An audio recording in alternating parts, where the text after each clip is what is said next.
Welcome to the Portland Real Estate Podcast, Oregon and Southwest Washington's #1 show for real estate news and information. Without further ado, here are your hosts and a couple of guys who, as busy realtors and successful brokerage owners, know a thing or two about real estate. Steve Nassar of Premier Property Group and Joe Fustolo of Soldera Properties.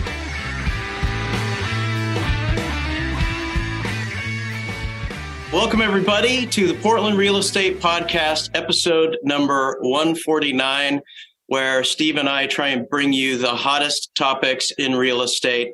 Make sure you hit that like and subscribe button. Today is a very timely podcast. With the release of the Oregon Realtor forms, we have two of the most important people who are responsible for creating those forms. I'll let Steve do the longer version of the introductions, but Jeff Wiren, former past president of Oregon Realtors, and had a great hand in creating these things. And Jeremy Rogers, attorney, director of legal affairs, he had a hand in creating these forms. And we know that you guys are dying to figure out who's going to win the battle, which ones we use, can we dictate what's used? We're going to jump into all that right now, but for now, I'm going to introduce my co-host, Steve Nassar of Premier Property Group. Steve, take it. Thank you, Joe. Thank you. So, first of all, we are not this good. We are just sometimes lucky. Over a month ago, Joe reaches out to me. He goes, "Hey, we got to get this forms stuff on the podcast. We got to go through and talk about what's going on." I think it was shortly after an op-ed piece had come out by a well-known real estate attorney kind of critiquing the new forms. So Joe said, "Why don't we get Jeff Wiren?" I go, "Great idea." So I reached out right away to Jeff and I asked him, and he very graciously obliged to jump on the podcast. We coincidentally picked today, about 5 weeks ago, as the day to do the podcast and do it live. Well, it so happens that the forms are being released today. In fact, Jeremy has told us just in the last half hour that as we are on this podcast, a big email is going out releasing the forms. So there you have it. Good timing. They're already in SkySlope forms in the library. I confirmed it right before we went live. Yeah. So without further ado, Jeff Wiren, president of Premier Property Group, also former past president of OAR. He was the president, I'm pretty sure, Jeff, correct me if I'm wrong, when the forms were announced. And then Jeremy Rogers, I know you a little bit less, but Joe knows you more. You are the director of legal affairs. You're an attorney with the Oregon Realtors. I didn't know if our listeners all knew this, but it's not Oregon Association of Realtors, but it is OAR. Is that fair? Is that correct? Well, technically, so we changed our name to Oregon Realtors about 2 years ago, and that's a trend of realtor associations across the country to drop the association. Technically, there is no abbreviation for that so people still use OAR, although we don't use it. We just say Oregon Realtors. Do you guys use OR? OR is also not within the brand guidelines because it just doesn't work as well. So we just use Oregon Realtors. Okay. Oregon Realtors. There you have it. So thank you both. OAR, everybody knows who you're talking about. It's absolutely. Okay. Yeah. Well, thank you both for joining us today. And we're going to dive into this, very hot topic, very current topic, and a little bit, heated topic, right? There's people on both sides that have questions about why this is happening and how it's going to happen. And so we're going to address all of that. So welcome to the podcast. Thank you for joining us. Thank you for having us. You bet. Happy to be here. Why don't we just start with, where did this begin? How long ago? Whose idea? I mean, what group of people and why? Well, I'll take you back to a long time ago when OREF was formed, which is well over 20 years ago. That was back in the day when real estate forms were not electronic. They were actual triplicate copy forms, right? We all have heard the closing phrase, press hard, there's 3 copies, right? That's where it came from. Yep. 3 layers of carbon. Yeah. Yeah. So OREF was formed over 20 years ago when Portland Metropolitan Association of Realtors, Eugene Association of Realtors, and the Oregon Association of Realtors all had a forms product in the marketplace. And the commissioner at the time said, you know what, we prefer to just have one statewide form. Why don't you guys work together to create a company to develop a statewide form? And the percentage of ownership in that private company was roughly distributed based upon the market share of the form. So Portland Metro had 50% roughly, Eugene had 30% roughly, Oregon had 20%. Actually, it was a little less than 20%, but they were given a 20% stakeholder interest in the company. I stated earlier, keep in mind, this was back in the day when forms were only available physically for a purpose, because now they're available electronically. So if you were a Portland realtor, you weren't going to drive down to Salem and pick up the Oregon Realtor form. You were going to go to the closest real estate office and real estate association to where you did business and go buy your physical forms, right? If you were in Eugene, you weren't going to go up to Portland and buy your forms, and you weren't going to go to Salem to buy your forms. You were going to go to Eugene and buy your forms. And so market share roughly reflected percentage of users within those regions, right? Makes practical sense. So the company was founded, and OAR was a member, 20% owner in the company up until about 2 years ago, a little over 2 years ago. The Oregon Realtor Association made the decision at the board of directors spring of 2020, and correct me if I'm wrong on that, Jeremy, but I think it was spring of 2020, to have a statewide form administered by the state association, which makes logical sense, as a member benefit, not for profit, not a for-profit, separate private company, not for profit, administered through the state association as a member benefit. In that effort, in that decision, we made an offer to purchase the partners that we had in OREF, to purchase the interests of PMAR and EAR. That offer was rejected. And so there was a 2-year non-compete that Oregon Realtors had to abide by before we could launch and release a forms product to the marketplace. We complied with that 2-year non-compete, which was technically over in October of 2022. So throughout that time period, we worked with realtors and attorneys throughout the state to develop a forms library. I would say that in spring of 2021, I think it was February of 2021, or maybe it was 2022, Jeremy, you correct me on the date, we made a second offer attempt to purchase the OREF forms library from PMAR and EAR, and that second offer was also rejected. Yeah, and that was in 2022. 2022. So we certainly made the effort to purchase OREF and have, bring that library in. We feel very comfortable and happy about the library that we've created. So I don't know that we would have, retained everything in the OREF library, even if they were interested in selling it. But they weren't interested in selling it. They wanted to keep OREF as a viable company, which I understand and respect their business decision to do that. But now OREF is owned by Portland Metro Association of Realtors and Eugene Association of Realtors. Oregon Realtors has no ownership interest. And we've delivered our forms product, as you said, Steve, today to the marketplace. It's been available in sample form for agents to look at since October of last year. The answer to the question that I got asked the most is, why create a separate entity versus working with OREF and just perfecting the one universal form that we have? And I think your answer is, you tried to purchase it so you can control it and put the verbiage you like, but they weren't playing ball with you. Is that a fair statement? Yeah, OREF wasn't interested in selling. That PMAR and EAR weren't interested in selling their ownership interests, which is certainly their prerogative. But having a statewide form administered by the state association as a member benefit, that train was on the track. And it was overwhelmingly approved by our board of directors to do that in spring of 2020. I have a bunch of follow-up questions here. So Oregon Realtors sold their 20% share in OREF back in 2020 so that they could start the clock ticking on the 2 years non-compete, correct? Did they get a windfall of some kind of payout for that 20%? Yeah.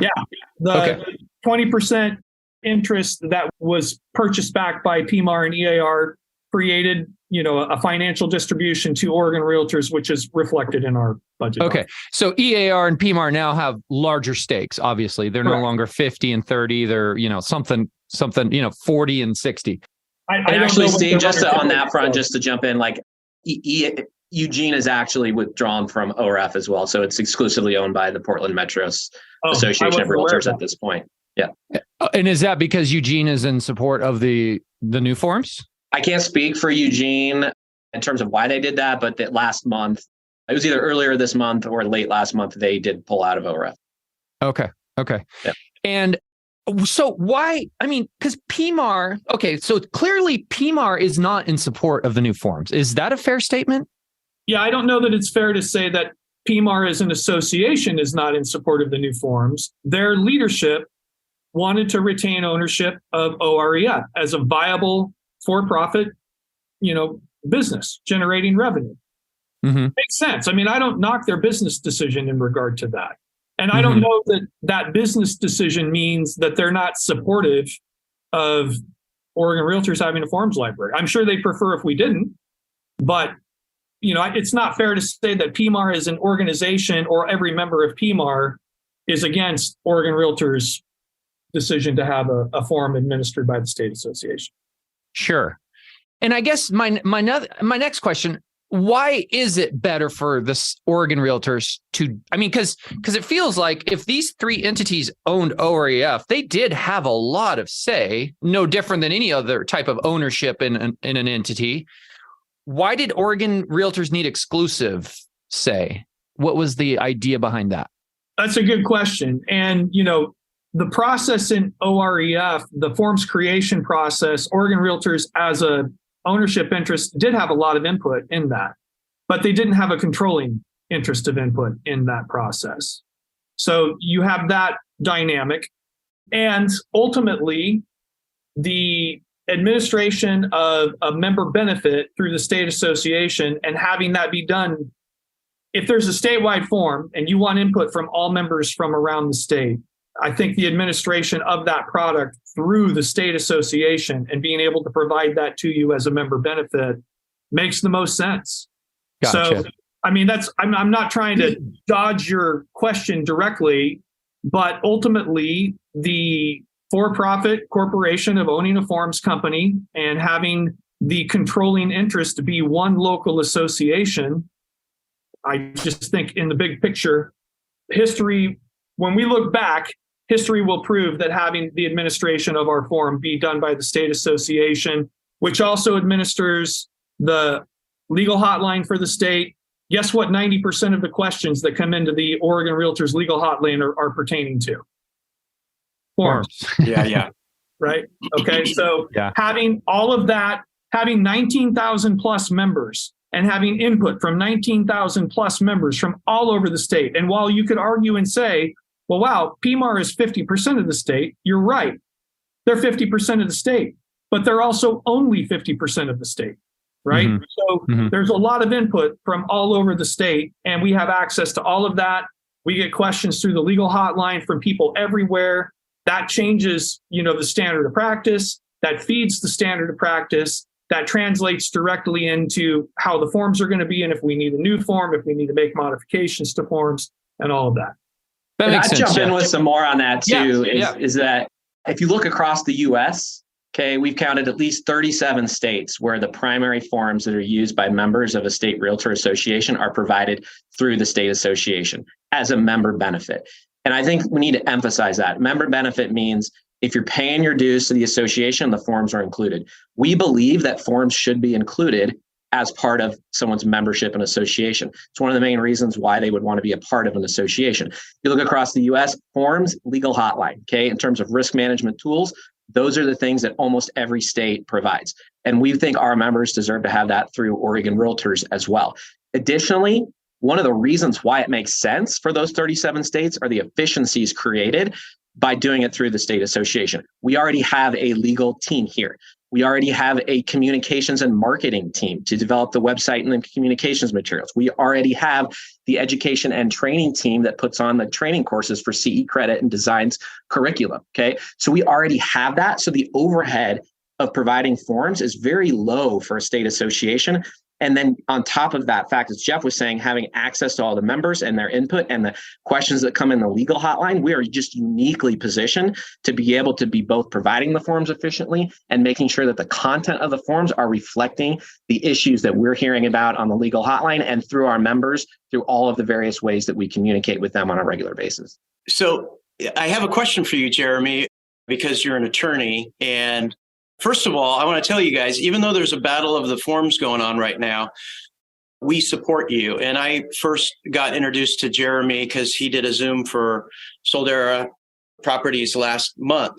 And just so you know, we're taking a proactive stance. Our designated broker is accredited as a trainer within the company. And then I think that first teaching through the company, you record it and send it to Oregon Realtors, and then they look at it, and then you could be accredited for teaching outside your company.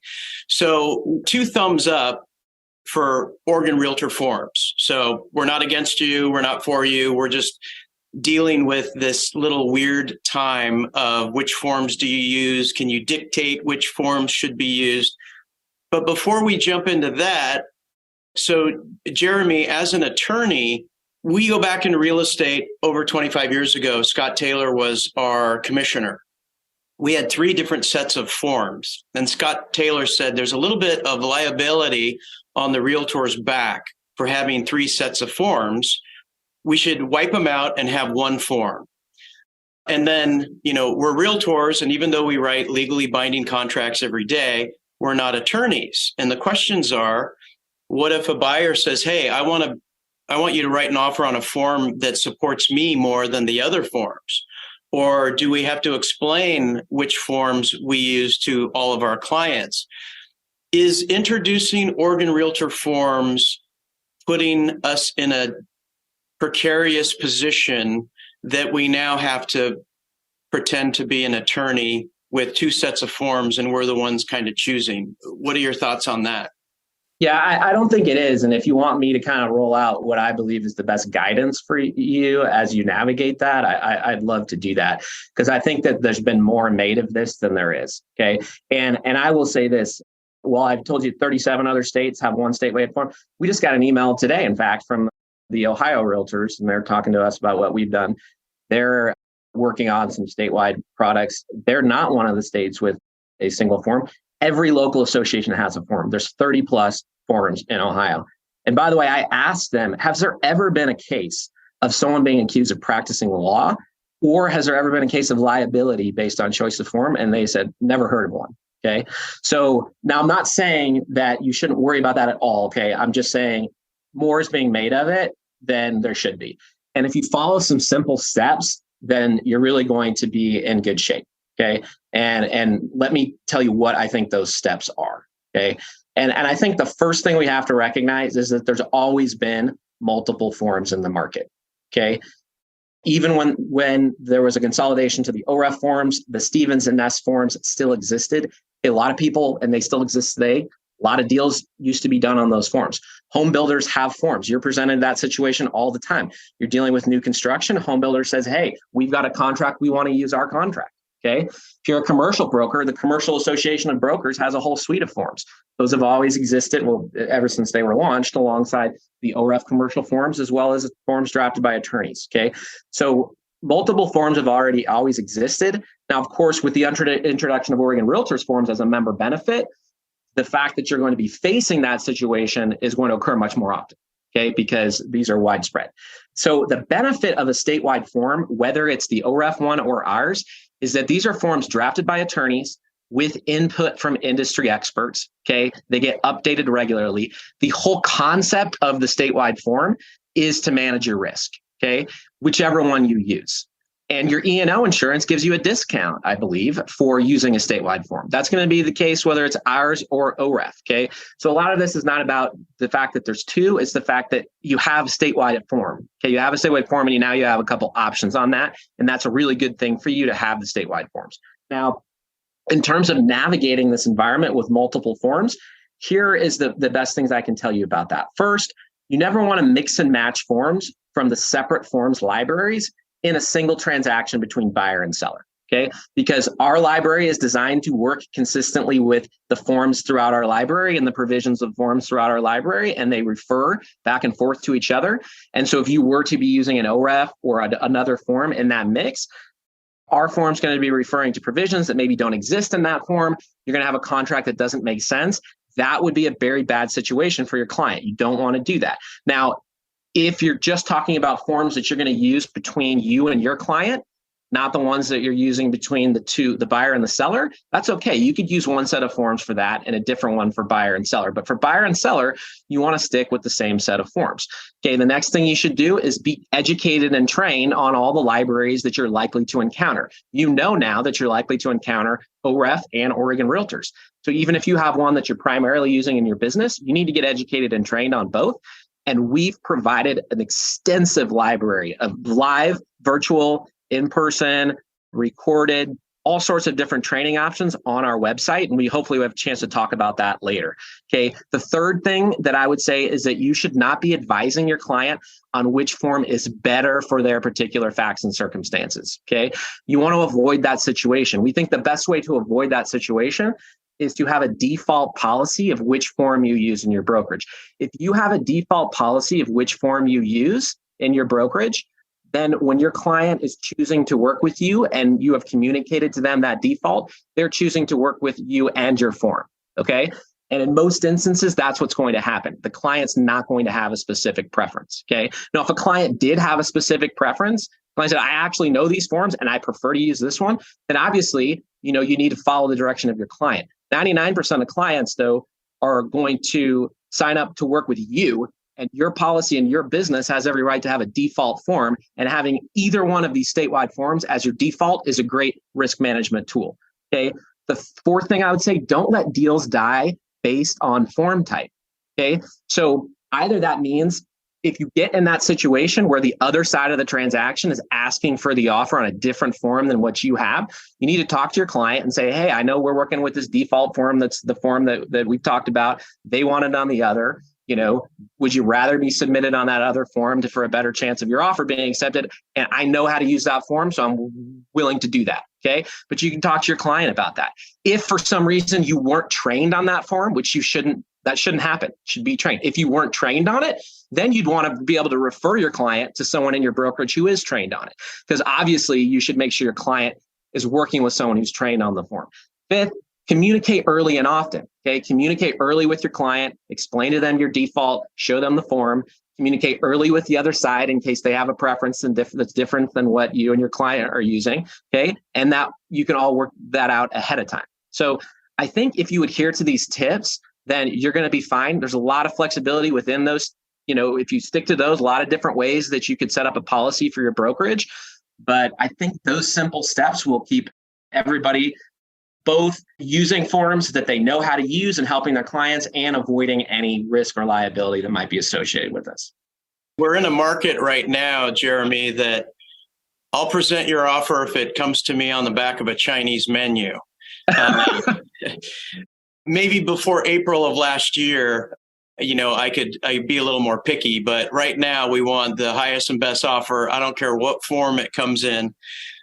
So what you're saying is an agent or a brokerage can sort of stipulate the forms they prefer, but you wouldn't encourage them to make that be a hard line if something comes in on the other guy's form, to at least be well read with it and to present it anyway. Correct. Yeah. And again, and at that point, if it's, again, I think 99% of the time, the way this will happen is you share your default form with your client. Your client's going to say, great, I'm signing up with you. And, and doing so, I'm signing up with your default form. You get in that situation where the other side wants it on a different form. Then you have that conversation with your client. And you say, client, look, I know that other form too.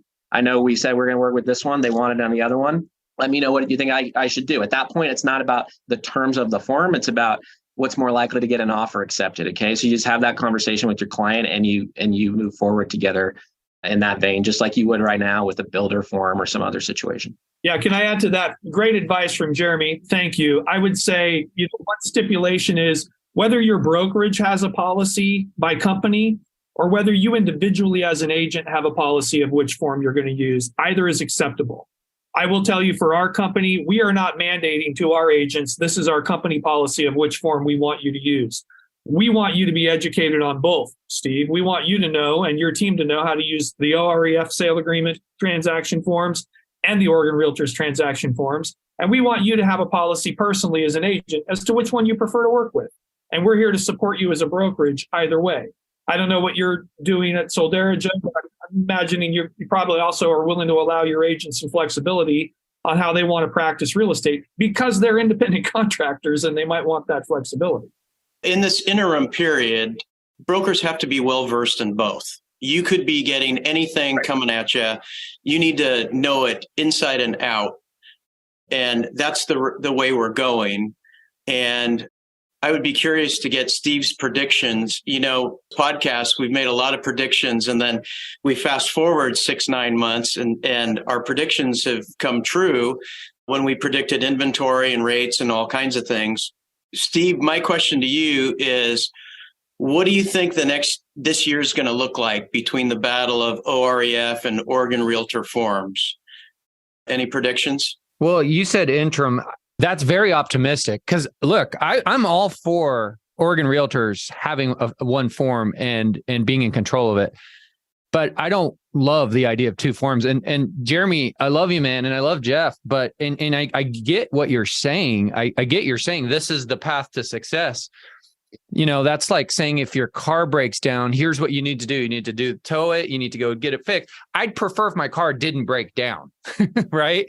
So you saying we have to know both forms. I'm already a Washington agent, right? So I already know two forms, and one is completely different than the other with completely different timelines. One's talking business days, one's talking calendar days.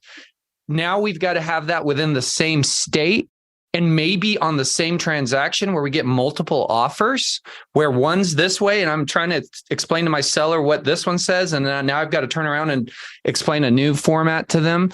So, I mean, it is here. We support you guys. We really do. I mean, Jeff Wiren, one of the things this has going for him is I know Jeff very well, and I've known him for many years, and he is a very risk-averse person. He's probably one of the more conservative people on our executive team here at Premier Property Group. So I know, and I believe in him, that this is for the best reasons, but it's going to be problematic. It's going to be problematic. Next year or the year after, in addition to knowing both forms, there's going to be changes to both forms. And in years past, we'd have this big meeting once a year where we would sit down and someone such as Jeff would go, here's all the changes to the forms. And that was a big deal. Now we're going to have to do it on two sets of forms, right? So all the challenges of the forms are effectively being doubled. You mentioned, Jeremy, kind of casually. I thought it was a little casual. Oh, if you write your offer on one set of forms and you talk to the other agent and they don't like it, just rewrite it. Well, that doesn't sound fun. So, like I said, if you're communicating early, if it's about how to write the offer, okay, then early communication will likely lead to an understanding if there is a preference from the other side. And then you can have a conversation with a client about that before you ever submit the offer. Okay, so that's where that early communication would come. Sure, I agree. But I think that's, if our default is one and theirs is the other, and we're in an even market where both people feel like they have, leverage, it just becomes a negotiation before even the negotiations have started, right? So, by the way, I do want to say I've seen the new forms, and everyone is excited about the new forms. You guys have nailed the formatting of it, and the first page and the summarization. We have a couple comments. I do want to get to these because it's important. We've assured people we're going to get to them. Jewel Robinson has said, I'm excited for the new forms. Paul Barnes Brotherton has asked a really good question that I actually personally wrote down before he said this. Do you foresee OREA stepping in and forcing one set of approved forms? In other words, if 25 years ago, the commissioner wanted one set of forms, has that changed? Well, and Jeff, feel free to jump in. I can't speak on behalf of the commissioner, but I have heard him in multiple instances, including at our convention in the fall and in other instances where he's appeared. And he has said he has no intention of stepping into this and has made comments that are supportive of competition in the forms marketplace. Yeah. Okay. I would add that the process of having the forms mandated through the Oregon Real Estate Agency would be a legislative process. I don't know that the commissioner has the desire to do that.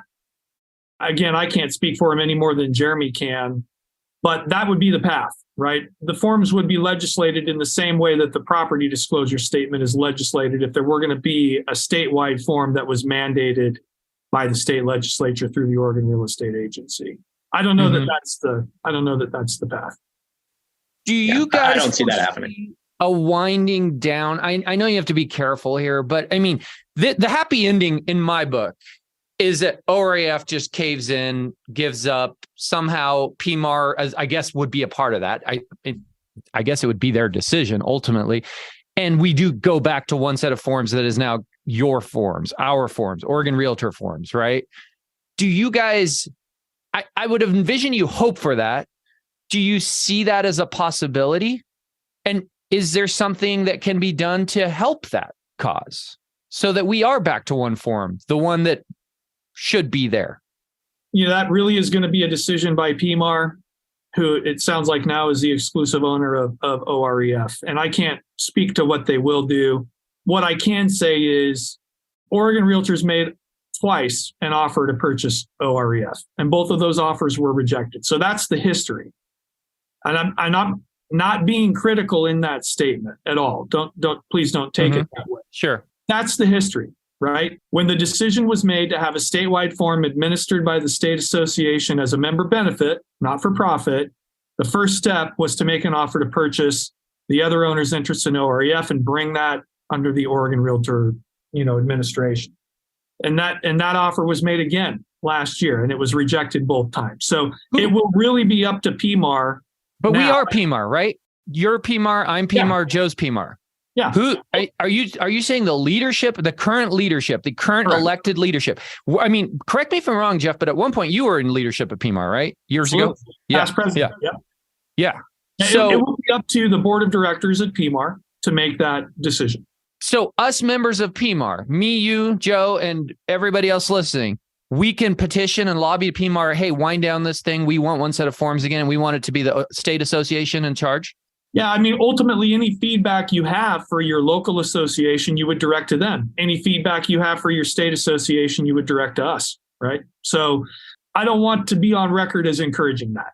That's not what I'm here to do, okay? Sure. I'm a PMAR is my primary association. I'm a past president of PMAR. I have a lot of history of leadership with PMAR. So it's really their decision. And I would just say, if you have concerns, questions for the leadership of PMAR, you take it up with PMAR. If you have concerns, questions for the leadership of your state association, you take it up with your state association. And I can see members doing both, right? So I would like to encourage one set of forms. I really do. And how I kind of see it going in the short term, it's a battle between free and not wanting to learn something new, right? We have brokers that come to the company that they're used to using DocuSign, but we provide DigiSign for free. We pay for it. And they're like, screw it, I'm going to pay for it myself because I don't want to learn anything new. I think as new realtors come into the market, they're probably going to gravitate to the Oregon Realtor forms because it's provided. It's a member benefit. It's given to them. What I like about it is you guys have some brilliant people on the panel writing these darn things. And I've reviewed them. Jeremy went through them with my company. And there's some great stuff in there. And I think the short term will be the battle of this is what I already know versus, hey, this is free.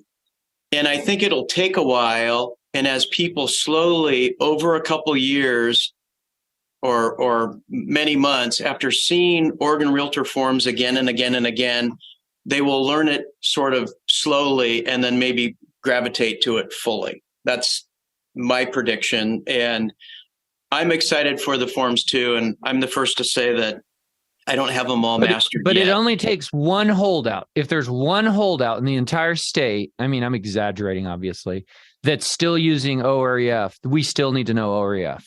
Right, Joe? And there will be a holdout. There will be somebody that's retiring in 3 years and says, I'm not learning new forms or whatever. I don't like change or something. So the thing I've heard about free, I wanted to address this, Jeremy, and all of you. This isn't coming from me. I actually read this on one of the Facebook posts a while back, and it actually made sense to me.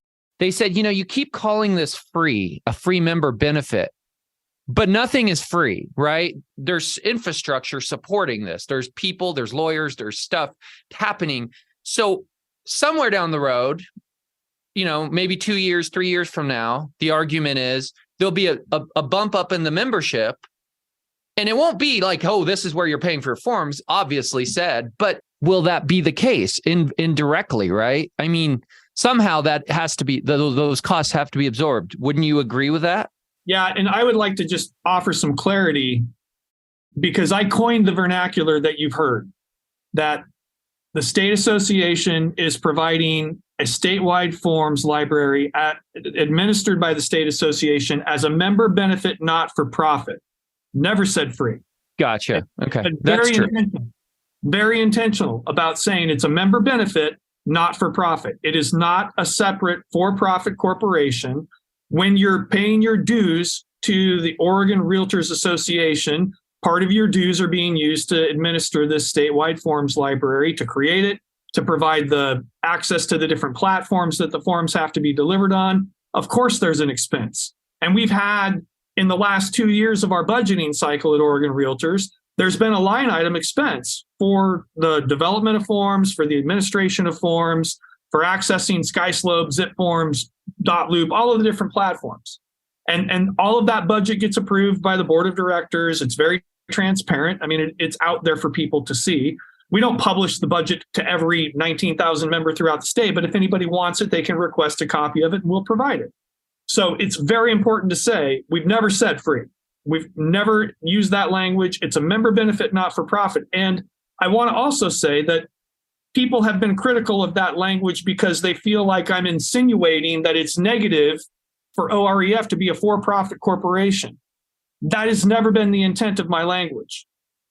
I have no problem with the fact that OREF is a for-profit corporation. By the way, Oregon Association of Realtors was a member owner of the for-profit corporation and received revenues and profits from that corporation that were factored into the budget to offset dues, expenses, and all of the things. So I have no negativity against OREF being a for-profit corporation.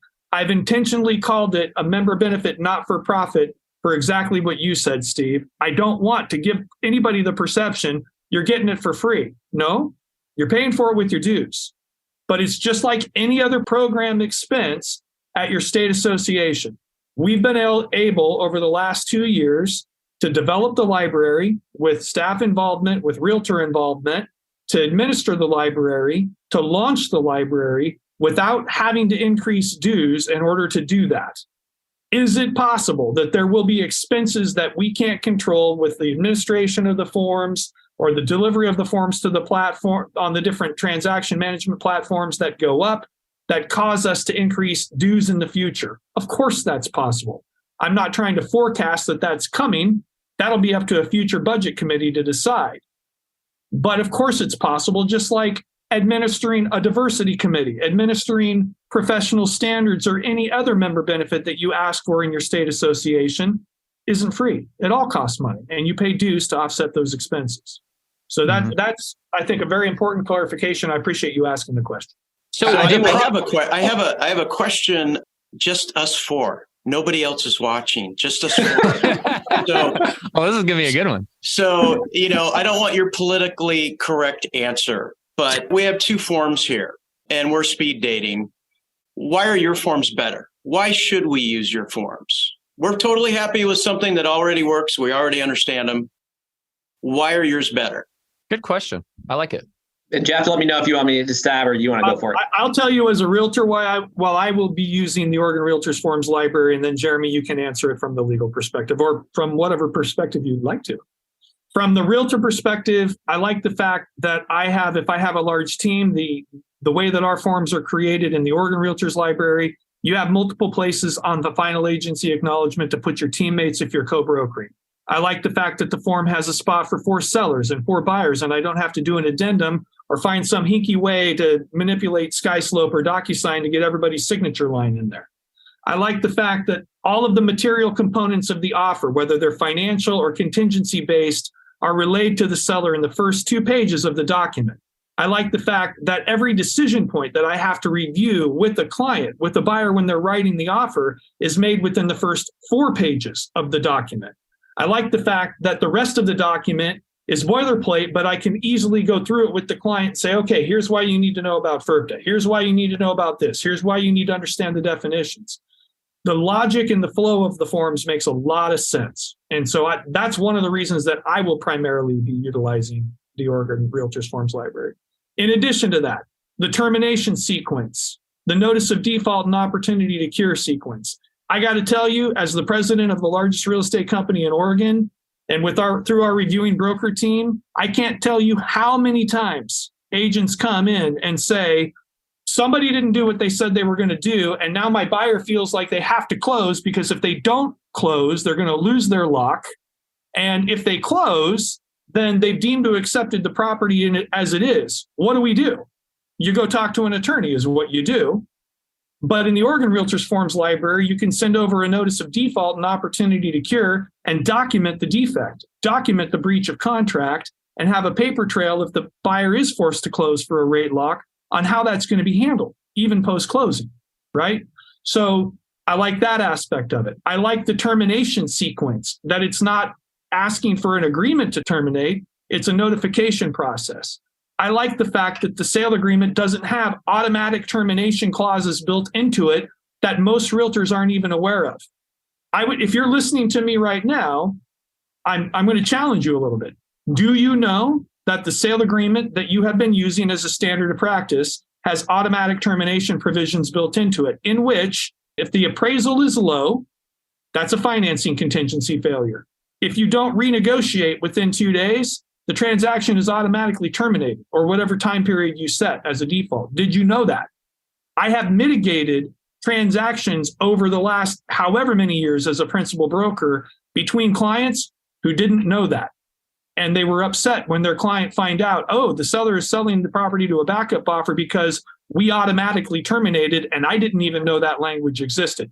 I'm not faulting anybody for that other than the agent who wasn't properly trained, but it exists. I like the fact that in order to terminate the Oregon Realtor Library contract, you have to take an active step to terminate it. Those are the primary reasons that I'll be using. Just those?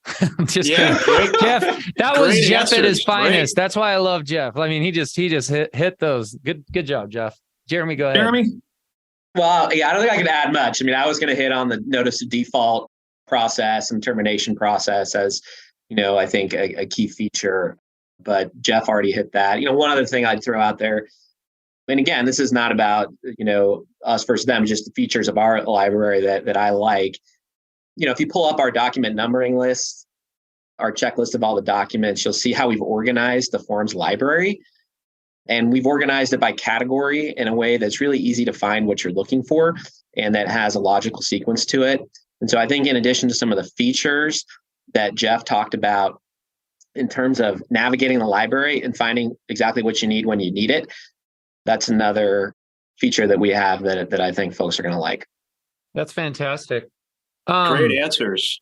Really good question too, Joe. That was something that we needed to be discussed. What is the key difference?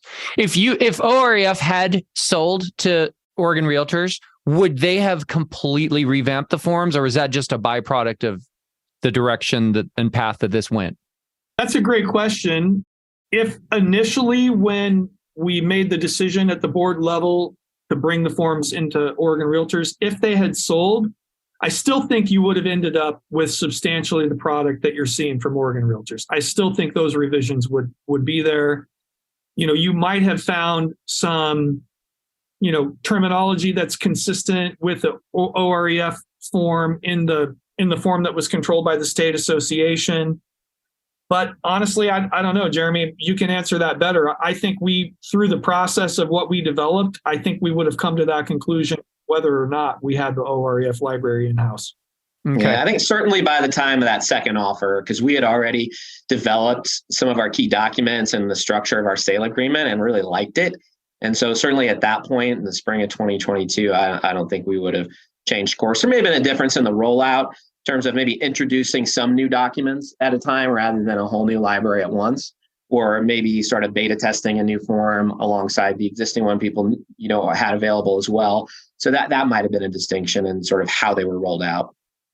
Mm-hmm. Hey, we have some comments from our listeners. Jewel Robinson again. Seems like they are always problematic. I started with 3 pages. It's not PhD stuff. Just learn it and use it. We only have to be 18 to use any of them. Carrie Ward Richardson, that was more of a comment than a question. She does have some questions here, or at least one. Will the new forms be available to anyone outside of Oregon Realtor members? That's one question she has. Yeah, so let me talk about the policy on that. So in terms of direct access, like you want to directly be able to access the library. That is for Oregon Realtors members only at this point. Okay, that could change in the future, but at this point, that's the case. However, our user policy is very different than what you're used to with the OREF forms.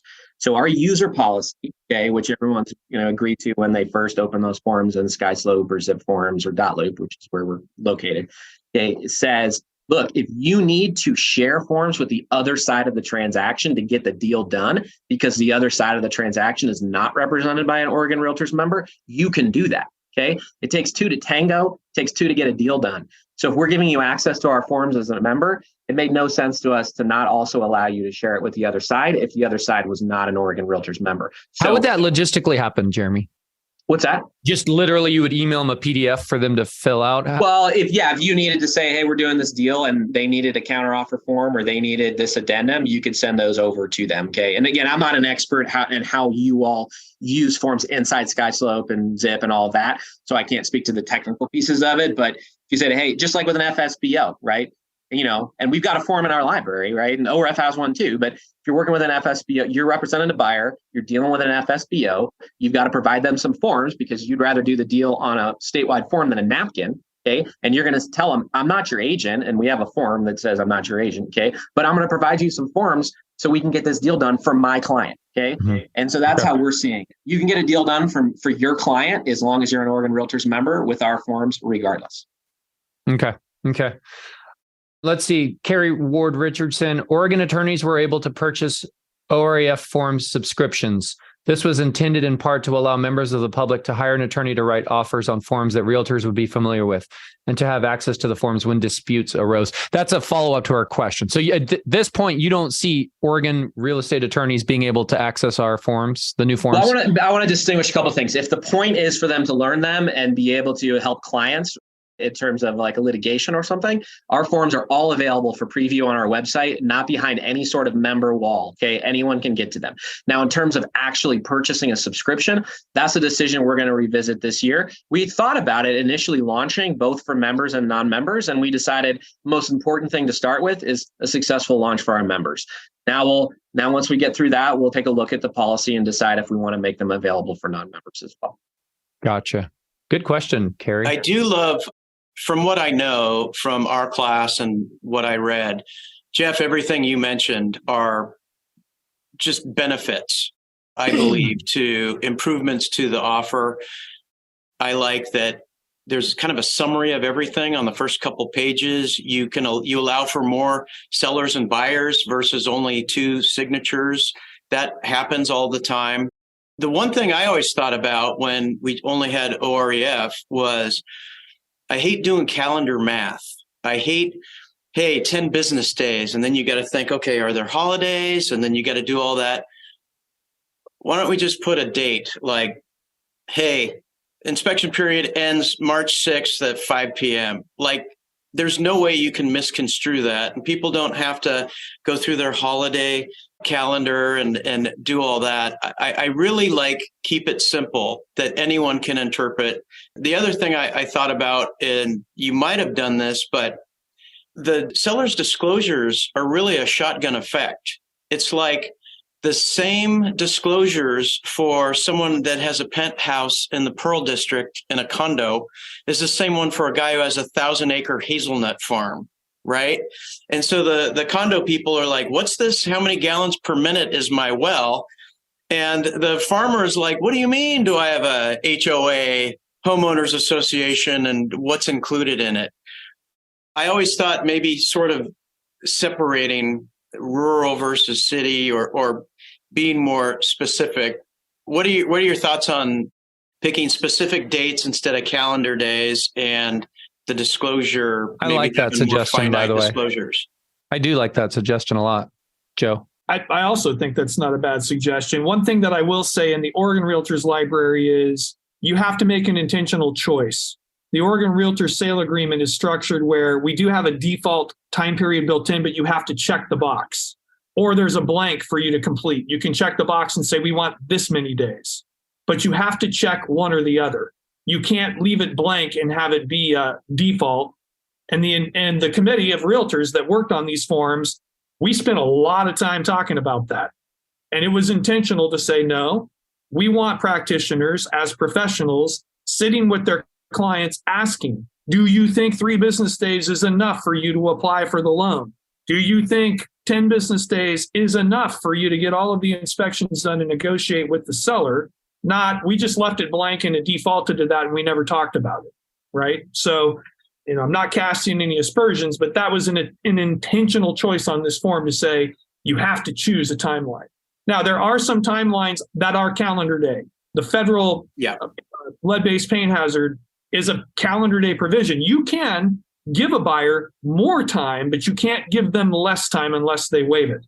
So one of the things you'll notice in the Oregon Realtor lead-based paint hazard addendum is the buyer can choose the default 10 calendar day option, that's federal statute, or they can choose a business day option. So maybe, Joe, if you wanted to say the buyer is asking for 10 business days for all of the other due diligence, why wouldn't we just make the lead-based paint due diligence marry up to all of the other due diligence so we don't have 2 separate timelines? You can do that in our library. Okay, they can also still waive it if they want to as well, and that is acceptable. I like a date because there's no way it could be interpreted any different. March 15th at 5:00 is the same for absolutely everybody. But how many times do you have a transaction coordinator, the two get in a fight? They send over their timeline, and is Juneteenth a recognized holiday or is it not? Yeah, exactly. No, you're 100% right on that. And so that's a great suggestion. And, that's the kind of feedback that, not only would your forms committee for OREF hear that feedback, but your state association, would absolutely hear that feedback too. In regard to your comment about the disclosures, the seller's property disclosure statement is a legislated form. Okay. So we don't have control over that. The questions that are on that or the ability to bifurcate out those forms and have it one for a condo and one for a rural property or whatever. We don't have the ability to do that. What we do have, though, are non-legislated forms for vacant land and for agricultural land, because there are disclosures for vacant land that are pertinent and for agricultural land especially that are pertinent if there's a crop, if there's a lease, whatever. So we have created those forms in the Oregon Realtor Library. And I know that OREF does have a vacant land disclosure addendum in their library too. And so I suspect the hand you guys took into writing these forms, OREF's sort of quick fix or response to the Oregon Realtor forms is something that's always been there, but now they're promoting it. They say, hey, we have Breeze. You should use Breeze. And your sellers will be able to interpret the disclosures. So are you familiar with Breeze? So for those of you who don't know, the seller's disclosures, it can be interpreted a million different ways. And I've always had sellers stumble over it, like, what's their intent? What are they asking me? Is there a survey? I know there is. This is in Southeast Portland. They surveyed everything. Do I have one? No. How do I answer this? You can run the disclosures through OREF's platform of Breeze, which takes the disclosures and the questions are like big, fat cartoon, like, what do you think of this? Yes, no, or I'm not sure. And the sellers will go through and answer all the disclosures, which in fact are filling out the actual mandated disclosures. They just ask it to you in a different way. Does OREF own Breeze or have? No. They don't own it, but they're Breeze is a SkySlope portfolio product. So Breeze was developed and is owned by SkySlope. If you have SkySlope, you have Breeze. Will we have access to Breeze with the new forms, Jeff, then? Jeremy, that's a better question for you. I don't know if Breeze... Because we are using Breeze on my team. Yeah, I don't know if Breeze is something that we included in our SkySlope portfolio. Yeah, so I think there's two separate questions. The question would be for people who have SkySlope transactions, the brokerage transaction management level product, we are not, that's not what our member benefit for SkySlope product is, right? So I think you need to talk to SkySlope about that. That might be a feature they offer to every person who pays for that full meal deal SkySlope product. In terms of the member benefits SkySlope software that we're offering to SkySlope Forms, Breeze at this point is not included with our seller property disclosure statement. At the time that we were signing up with SkySlope, it was new. We had heard mixed reviews of it. And frankly, we wanted to be certain that it was, a solid product because that's a statutory statement required by law where the seller's got to fill that out. So we wanted to make sure that it was something that we liked, that we thought worked well, and that our members wanted. So if we're hearing that our members want that, we can certainly have that conversation with SkySlope. The other thing that I would say is, although I've said that you should not mix and match forms, there is one exception to that in the Oregon Realtors Forms library. We very clearly state any seller property disclosure statement that complies with the statute can be used. So if you used an OREF seller property disclosure statement and used Breeze to fill that out, and that's the one your seller used, but you still want to do a deal on the Oregon Realtors Forms, 100% okay, no problem with that. Mm-hmm. Mm-hmm. So I think the problem with Breeze, I like the concept, but that's only a vessel to have the seller fill it out, but there's no signature possibilities there. So you send it to them in Breeze, they fill it out, it comes back. You still have to run it through a digital platform for signatures. So that's an extra step that I don't love. And honestly, I would prefer myself and all the brokers to go through the regular disclosures with the seller.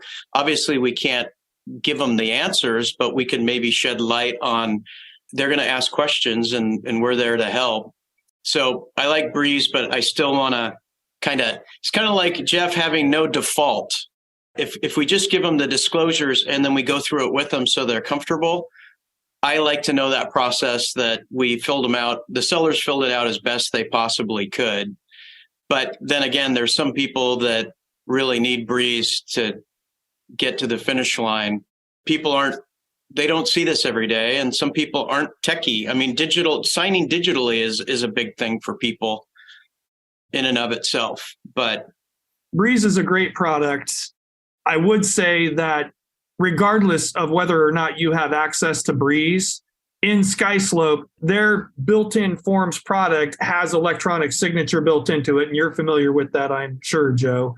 The property disclosure statement has required fields. It will not allow a seller to complete the document and sign it unless they've answered every question. All of them. Yep. You don't need Breeze in order to accomplish that. You can send the seller's property disclosure statement along with all of the other documents in your listing package through SkySlope Forms, and it will require the seller to complete everything. I would also use this as an opportunity to highlight a benefit to the Oregon Realtors form, which is the addendum to the property disclosure statement. The Oregon Realtors form has all 6 pages of the property disclosure statement and 2 additional pages of that addendum to the property disclosure statement for your seller to be able to automatically answer. And it doesn't have a question on the last page asking how many pages are attached. It just says, see attached. So if you have a frustration of the seller not completing, I'm attaching 1 page of an addendum and now you have to send it back to them and have them initial it, in the Oregon Realtors library, that problem won't exist. And they'll have the addendum automatically attached to the statement. So if they have things they need to explain, there'll be 2 pages there automatically attached to the form for them to do that on. Mm-hmm. Hey, Jeff, I have 2 questions I want to get to for you. Before I do that, we had one other comment. Paul Barnes Brotherton said, I love the new forms as a reviewing PB. They establish a direct path from almost every, if this doesn't happen, then what? So it's very, very linear in that regards. And he appreciates that. So Jeff, moving forward, day-to-day usage, 6 months from now, I know today, you just rolled them out today. So it's doubtful that there's going to be a high attrition rate today, but 6 months from now, Jeff, you're working with a buyer, you're a practicing agent, you do a lot of business, you're working with a buyer, they find a listing, you don't know the agent, they want to write an offer. What do you do? What do you envision you do? I know it could change, but what do you envision as of today? Great question. I would answer that the same way. Well, so the bottom line for me is if you're the listing agent, Steve, I'm going to call you and ask if there are any offers on the table, what the interest is. I'm going to do all of the things that I would do now, right? That you do for your buyers. We're going to have a conversation. If that listing's been on the market for 3 months and you haven't had any offers and you're like, wow, man, I'd love to have an offer from you, Jeff. If your private remarks say, listing agent or seller prefers OREF contracts and I'm using the Oregon Realtors contract, I'll show that to my buyer. I will, because of me, I will have already reviewed the Oregon Property Buyer Advisory with them. I will have already given them a sample copy of the Oregon Realtor Sale Agreement. My buyer, before we write the offer, will already understand the Oregon Realtor form. So I will present to them, hey, the listing agent is stating that the seller would prefer to receive an offer on a different form than the one I've reviewed with you. I'm trained on it. I can go through it with you if you'd like. What would you prefer to do? If the buyer says, yeah, that's fine, then I'm going to submit the offer on the OREF form. If the buyer says, you know what, I don't really want to do that, I'm comfortable with the form you've already presented to me, can we just make the offer on that form? That's what I'm going to do. Now, that would be a different answer if, Steve, you said, Jeff, we have 5 offers on the table and you need to be really competitive. Well, then I'm going to give you whatever the hell you ask for, right? I mean, that's just how it is. I'll give you your escrow preference. I'll give you the form that you want. I'll give you whatever you want if that's what my buyer wants to do to get their offer accepted. So, and Jeremy hit the nail on the head already. We're realtors and we'll cooperate with each other. I really would implore everybody that watches this and is listening to me now, don't draw lines in the sand over this, folks. If you need an OREF subscription, it's $89. Go get one, okay? If the agent wants to use Oregon Realtors forms, you have access to them through your membership as an Oregon Realtor. Use them. Get trained on them and use them. But don't turn this into divisiveness between your clients. It's not worth it, right? Have your preference. Have what you want to do. Get comfortable with both. The market will sort itself out in time. But in the meantime, be educated on both and don't use it as a leverage point that is a detriment to your client. I would never do that. 6 months from now, Jeff, you're a listing agent. Do you put in the private remarks that you prefer Oregon Realtor forms? Good question. I probably won't, just because I want to focus on you bringing an offer rather than the specificity of the form. And I think most realtors are trained on the OREF form well. I'm very well trained on the OREF form. I'm also very well trained on the Oregon Realtor form. I, as a practitioner, will have no problem using either form from either library. So rather than putting something up front, I will probably leave it blank and just receive the offer as I receive it and talk it through with my seller. Okay. Yeah. So back to kind of Scott Taylor getting rid of 3 forms and having one, and liability. I know it's very minimized, Jeremy, but would you say the Oregon Realtor forms is more favorable to the buyer or the seller versus OREF forms in writing a sales agreement? I don't think that's the right way to look at it. There are 69 forms in our library. There's 80 plus forms in the OREF library. And on any given provision, there could be some distinction. I think trying to characterize it that way is just not, it's not the way we're looking at it, at least. And that was the question from, based on the Scott Taylor, where we practice law, is if a buyer says, hey, which form should I write on that will best serve me? And I knew that's why that piece of advice we gave is do not advise your client on which form to use based on their specific facts and circumstances. That's why the default policy is really important, because you're going to use that regardless of the specific facts or circumstances of the client. And I think that is what's going to help you avoid getting into that conversation, which you don't want to have. Okay. Yeah. Now, if they want to have that conversation, if they want to go talk to an attorney and say, hey, which of these better for me? Great. Encourage them to do that. They can go do that. But that's why you're going to have a default policy in your brokerage or for you as an independent business. And I'll add into here. I'm a past chairman for the OREF Forms Committee in 2015, and obviously I've been the chair of the task force in developing, the Oregon Realtors Forms Library. A key component, I think, in either library is a balance of equity between the buyer and the seller and making it a universally fair transaction. And I would credit both libraries with that reality. I don't perceive that there is one library that's been created to say, oh, well, this is better for the seller or this is better for the buyer.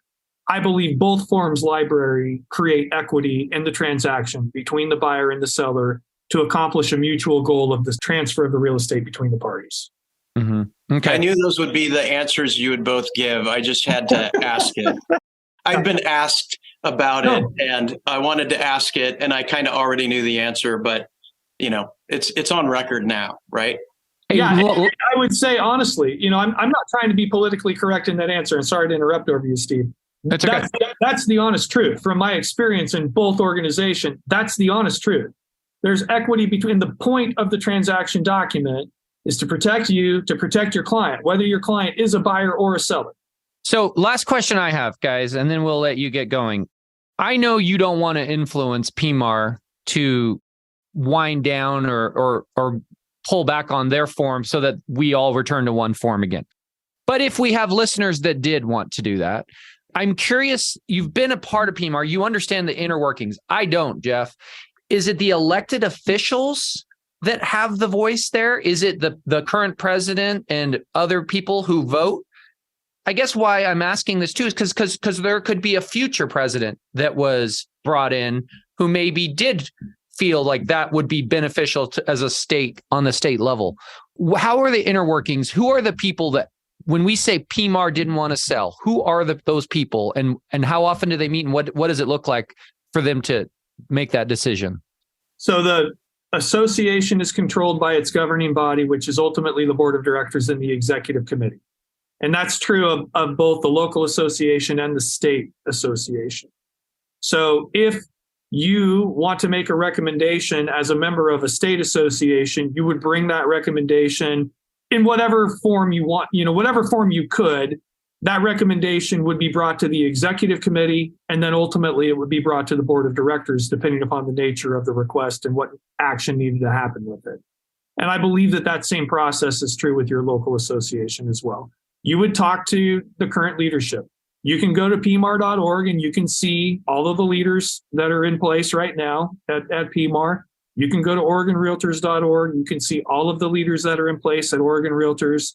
And if you have a recommendation or a complaint or a compliment, you can go to the respective websites, find out who the leadership is, and find the path for making that request. Mm-hmm. Okay. And it sounds like, Jeremy, there was a big change in Eugene. I mean, I don't know that you got real specific on it, but that doesn't seem like small potatoes. That seems like something significant came about recently. I don't know the backstory. I just know, that it happened. And I think it's within the last, 3 or 4 weeks that it happened. That PMAR is now exclusively owned, or OREF is exclusively owned by PMAR. Yeah, that's interesting. Because we're thrilled that Oregon Realtors is in charge of the forms. We're thrilled with the forms. Everybody is. We'd love there to just be one again for many reasons. And I think you two would agree with that, right? So, well, I think this was a great show. Anything else, Joe, before we wind down and say goodbye? I think both forms can coexist. In a perfect world, I would love to have one perfected form.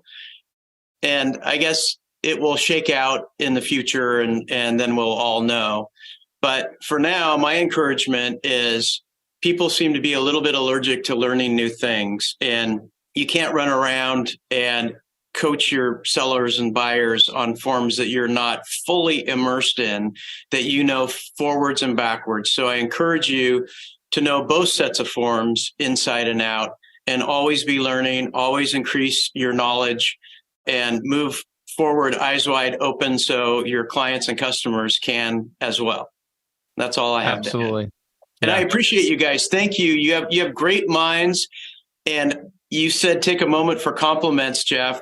I compliment you both because I don't think OREF is the be all end all as far as forms. I think they can be improved. I like a lot of improvements you have made.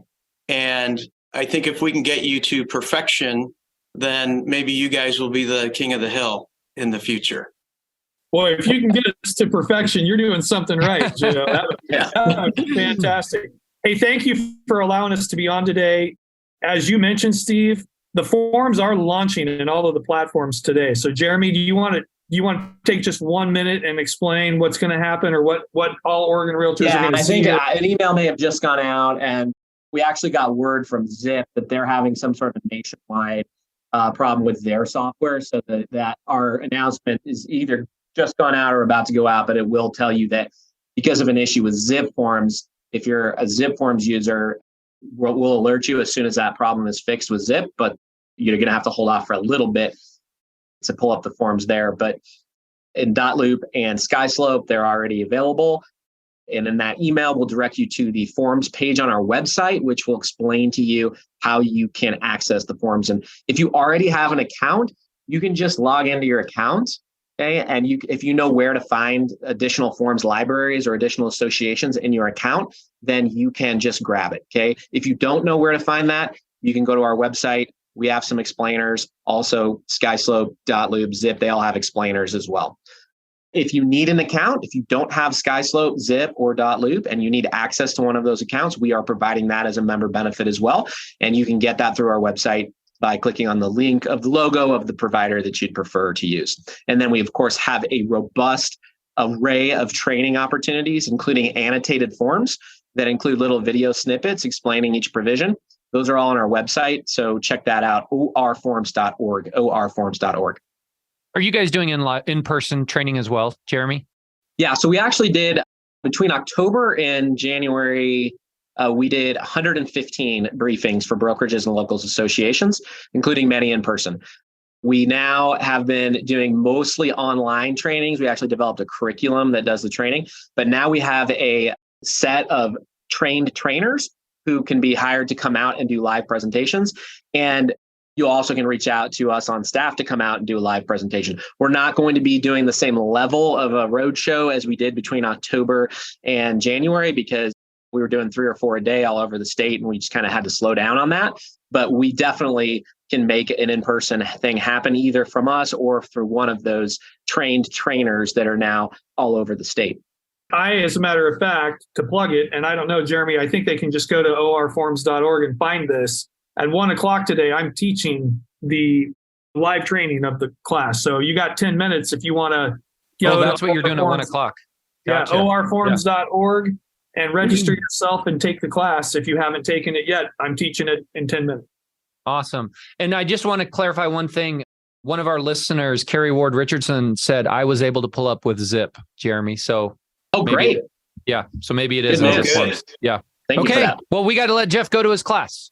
Fabulous, you guys. Thank you so much. Thanks for having us. Really appreciate the opportunity. Take care.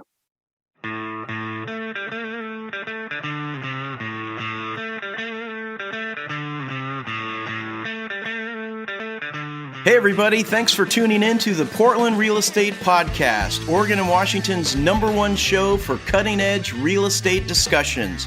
Also, I'd like to give a shout out to the members of Masters in Real Estate, a private and exclusive Facebook group, and the #1 source for all real estate topics. Thanks for being there, gang. I love you. Finally, I want to thank our faithful listeners. Without an audience, we're just two guys talking to each other. Make sure you hit the subscribe button so the new episodes automatically come to you. Make it great.